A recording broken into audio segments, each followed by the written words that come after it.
Hello world, welcome back to Razor RC. It's time to do the full review of the Team Associated B74.1 brand new electric 10 scale four-wheel drive buggy from Team Associated. Just came out about beginning of October 2020. I've been driving it ever since.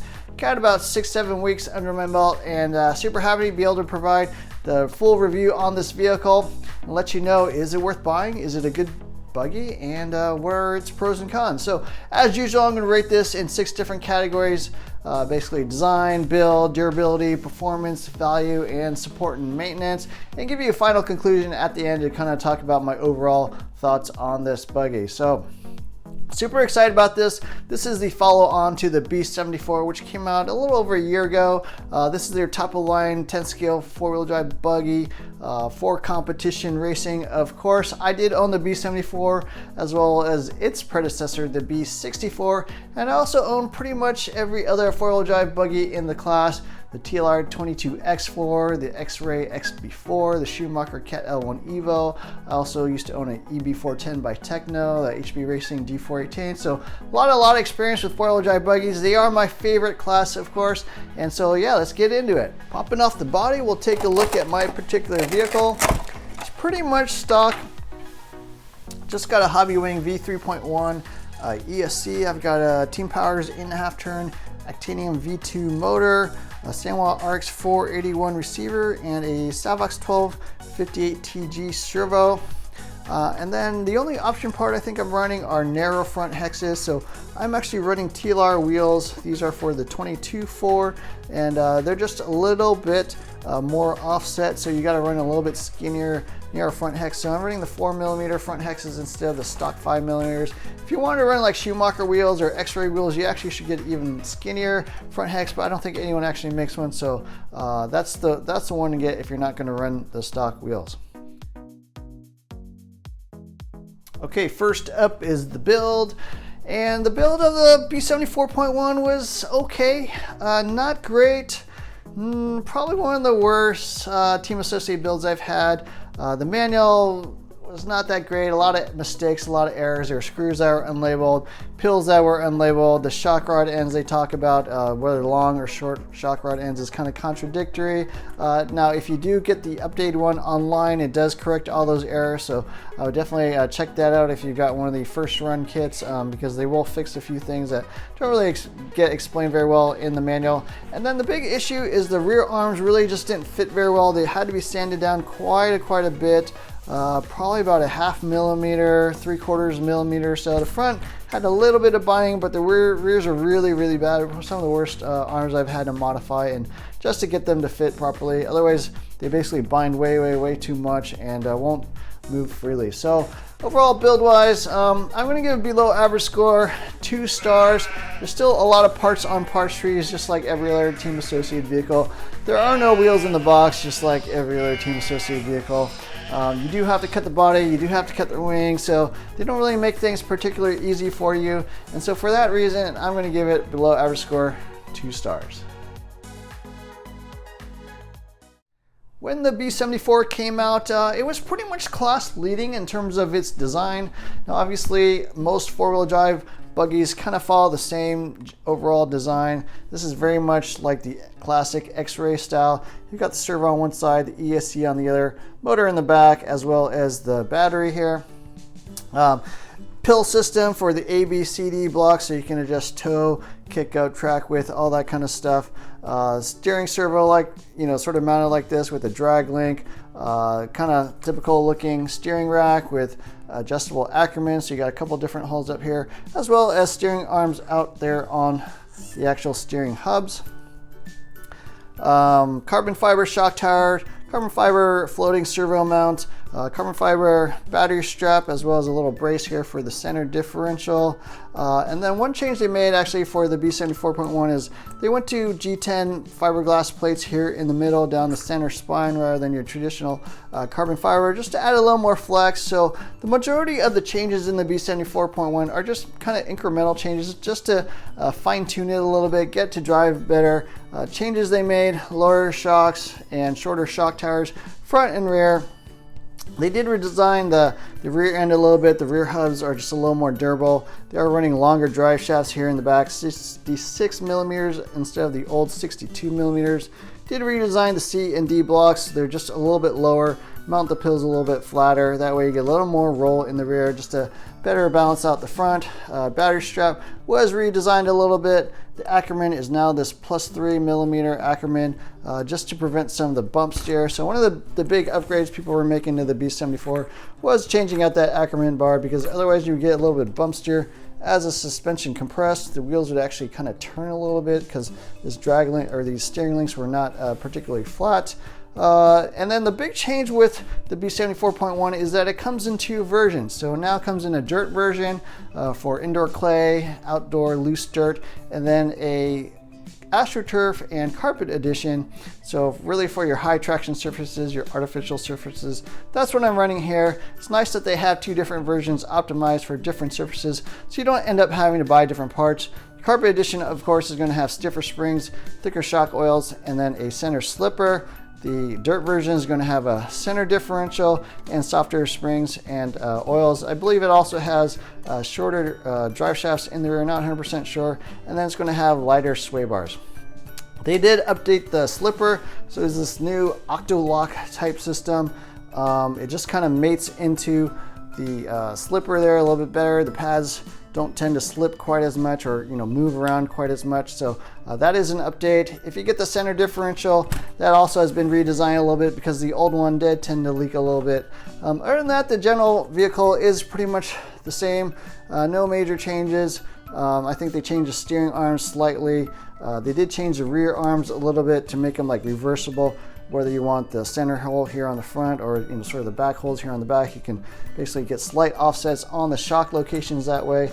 But overall, the general design pretty much the same as the B74. Build's pretty much the same. Drives a little bit different, and we'll talk about that. But yeah, overall design is pretty good. Now, while it used to be a really class-leading type design, I felt it was probably one of the best out there a year and a half ago.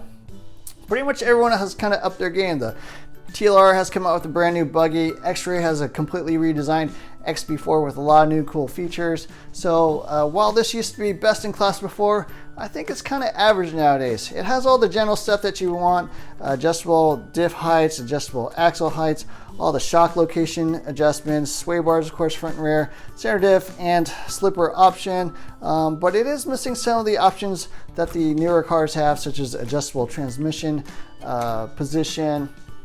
It doesn't have like the 2-way slipper that the X-Ray has. X-Ray has some cool new things. X-Ray's also got like adjustable drive shaft heights even for the middle here. So there are some improvements the other cars have that this does not have. So while it used to be really class leading, I think it's kind of average now. There's nothing really special or unusual about this design. So I'm going to give it 3 stars in the design category. Onto the most important category, and that is performance. How does this buggy drive? I had the fortune to be able to drive this back to back with all my other 4-wheel drive buggies, the Schumacher, the TLR, the X-Ray 21 XB4.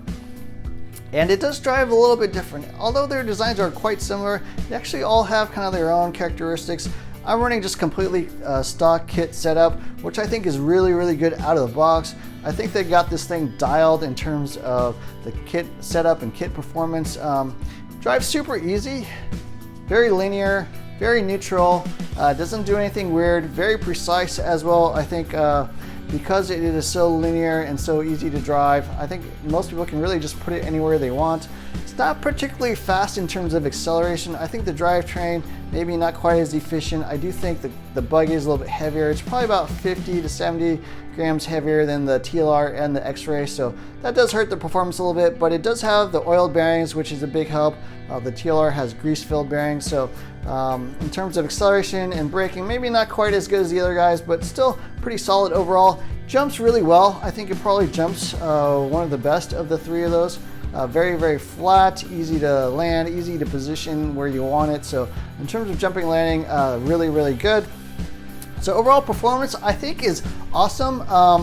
Maybe not the best stock car because you probably would want to replace the bearings, the ceramic bearings, just to try to speed up the drivetrain a little bit. The buggy is a little bit heavier, feels a little bit heavier, but I think they got the chassis tuning, the flex, the driving characteristics spot on. I think it's awesome. So I'm going to give it 5 stars in the performance category.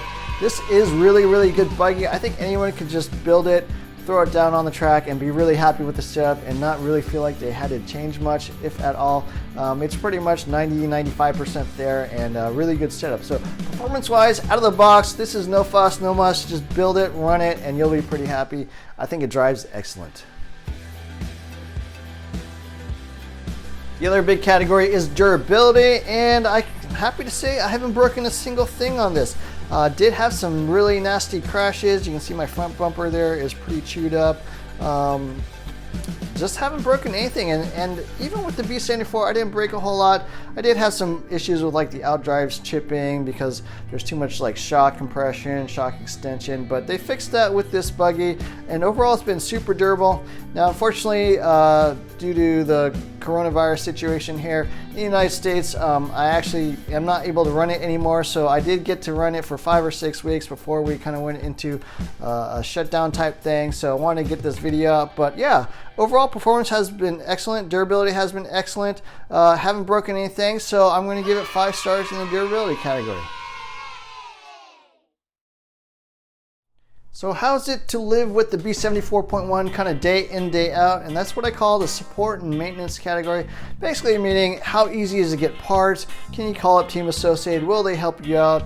Are there setup sheets out there? And then on the maintenance side, you know, how easy is it to work on this thing? Is it easy to get the differential, the servo, all that kind of stuff? So just like most modern 4-wheel drive buggies, this is super easy to work on. Quick access diff, you know, quick access servo mount, easy to get the center diff or center slipper out, just 4 screws, you can pop that thing out. So super easy vehicle to work on. Shocks are easy to access. Overall, really easy and nice vehicle to work on. So in support and maintenance category, I'm going to give it 5 stars. Team Associate is probably the best supported brand, especially here in the United States. They're probably the most popular brand as well, so they do a good job of keeping parts in stock.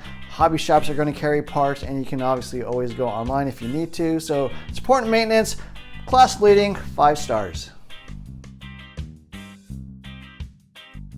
The B74.1 sells for $499 here in the United States, just shy of $500. Pretty typical to other vehicles in this class. The TLR is the same price. Some vehicles are a little bit more like the Schumacher, the X-Ray, the Yokohama, a little bit more. Some are less like the Techno and the HB Racing D418. So I think in terms of value, it's fair. It is missing a few things, like the wheels aren't in the box. A lot of the manufacturing, they kind of cut some corners with a lot of parts on parts trees. You know, the body's not pre-cut, so a lot of little things like that, you know, they kind of nickel and dime you a little bit, I think. Parts quality is good. These are made in Taiwan, which is improving from the old kits which were made in China, but they're not really that impressive overall. I do think other brands have a little bit higher parts quality. Team Associated tends to be slightly more on the budget side than the other brands. So in terms of value, I'm actually going to give it 3 stars. It's not really the cheap deal the old Team Associated buggies used to be. They're kind of average in price and kind of average in quality. So overall, I'm going to give the value category 3 stars.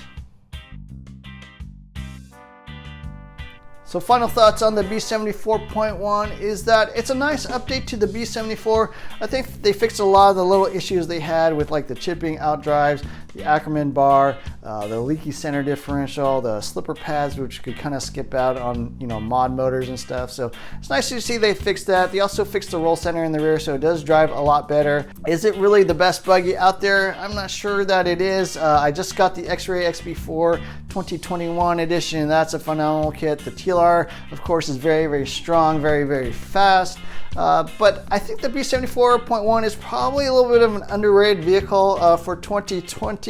They did make some nice updates, and if you actually drive one, you'd be impressed on how well it drives. I don't think they did anything too flashy with this kit. No really exciting new and fancy updates. They just kind of made a lot of little minor modifications that overall makes for a complete package. Certainly one of the easiest to own vehicles out there with good part support, lots of setup sheets. The team driver is always putting out videos on Facebook and on YouTube, so a lot of information out there on how to get to drive better. So overall, I think this is a very good buggy. I'm going to give it 4 stars overall. It it is excellent in all the categories that count, which are going to be performance, durability, and parts support and maintenance. So that's always nice, but the value, design, it's not going to really blow you away like the old kids probably did in relation to everything else that is on the market. So yeah, that's pretty much my final thoughts on the Team Associated B74.1 and B74.1D. If you're thinking about getting one of these, it is an excellent buggy. Of course, just like most Team Associated kits, you're not going to have any issues or concerns or feel like you made a mistake in buying this. It is a very competent car, and I think a little bit underrated as compared to all the other new and exciting buggies that came out in 2020. So I hope you enjoyed this video. Definitely hit the like, share, subscribe buttons, hit the notifications button. Look for more videos soon. Thanks for watching.